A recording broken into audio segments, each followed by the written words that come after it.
So today guys we will discuss about Demon Slayer season 3 episode 4 जो कि बहुत शानदार होने वाला है। तो चलते हैं वीडियो की तरफ बिना किसी देरी के। तो एपिसोड की स्टार्टिंग में हमें एक छोटा सा रिकैप दिखाया जाता है जहां पर हमें दिखता है हंतिंगू और ग्योको जो कि स्पोर्ट्समिथ विलेज पे अटैक कर देते हैं। और पिछले एपिसोड में हमें ये भी पता चलता है कि हंतिंगू और ग्योको के पास कुछ एबिलिटीज़ भी होती हैं, जैसे कि हंतिंगू की गर्दन काटने पर वो क्लोन्स में डिवाइड हो जाता है जो कि उसके बेस फॉर्म से कई गुना पावरफुल होते हैं। और ग्योको की एबिलिटी होती है कि वो पॉट्स को स्पॉन कर सकता है जिसमें वो कुछ फिश फ्राई जैसे डीमंस को स्पॉन कर सकता है। सॉरी, वो फिश फ्राई नहीं है, मैंने बोला मजाक में, क्योंकि वो उनका काम है मरना। हाँ, तो आते हैं टॉपिक पे। तो उन वो पॉट की मदद से वो कहीं भी स्पॉन हो सकता है, कहीं भी जा सकता है। तो आते हैं स्टोरी पर, जहां हमें दिखता है कि मोइचिरो कुतेत्सु को फिश फ्राई वाले डीमन से बचाता है और हमारा मिस्ट हाशिरा विलेज की तरफ भाग रहा होता है और कुतेत्सु उसे रोकते हुए बोलता है डीमन ने कानामोरी पर भी अटैक किया है। तो होतारू भी बिना रुके अपनी पुरानी स्वॉर्ड बना रहा होता है। वो बोलता है कि उसे सेव कर लो। मोइचिरो स्टार्टिंग में तो उसकी बातों को इग्नोर करता है, पर उसे मास्टर कागाया की बात याद आ जाती है जहां वो बोलते हैं कि वो अपने आप को फिर से खोज लेगा। ये बात तब की है जब उसके ऊपर डीमंस का अटैक हुआ था जिस पर वो बहुत ज़्यादा घायल हो गया होता है।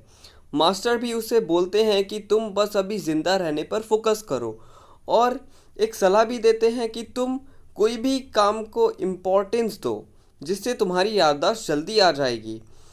इससे हमें ये पता चलता है कि हमारे मिस्ट हाशिरा मोइचोर की याददाश्त उस अटैक के बाद से जा चुकी है और वो सारी बातों को याद कर उनकी मदद करने के लिए राज़ी हो जाता है। फिर वो कोतेत्सु को अपने कंधे पे उठा लेता है और भागने लगता है विलेज की ओर। फिर सीन शिफ्ट होता है हमारे तांजीरो पर जो कि बर्ड जैसे डीमन से लड़ रहा होता है।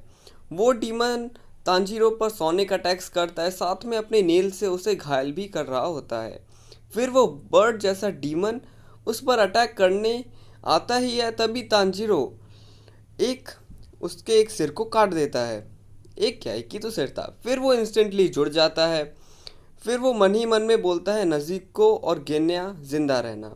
फिर सीन शिफ्ट होता है नज़ुको और गेन्या पर, जहां हम देखते हैं नज़ुको को कराकू ने पकड़ा होता है और गेन्या की बॉडी में भाला फंसा होता है।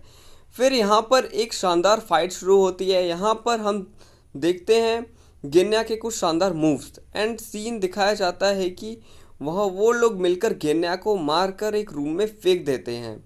फिर कराकू को गेन्या को देखकर मज़ा आ रहा होता है। फिर वो नज़ुको को मारने के लिए उसे लात मारता है उसके पेट पर, जो कि उसके पेट के आर पार हो जाती है।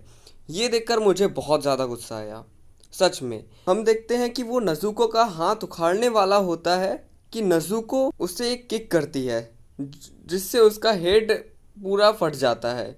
फिर हम देखते हैं नज़ुको अपना ब्लड डीमन आर्ट से उसके शरीर को जला देती है और उसका हाथ उखाड़ के फेंक देती है और उसके हाथ में फैन होता है जिससे वो उसे उड़ा देती है और वो जंगल में गिर जाता है।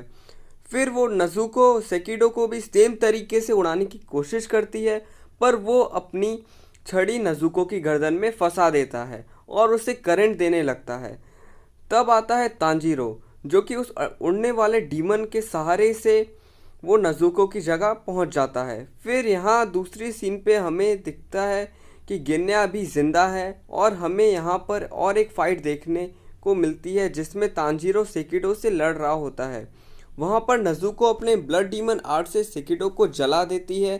तभी कराकू आता है और उन दोनों के ऊपर अपने पंखे से हवा करता है जिससे वो ज़मीन पर चिपक जाते हैं और ज़मीन धंसकर नीचे गिर जाती है और वो बेहोश हो जाते हैं।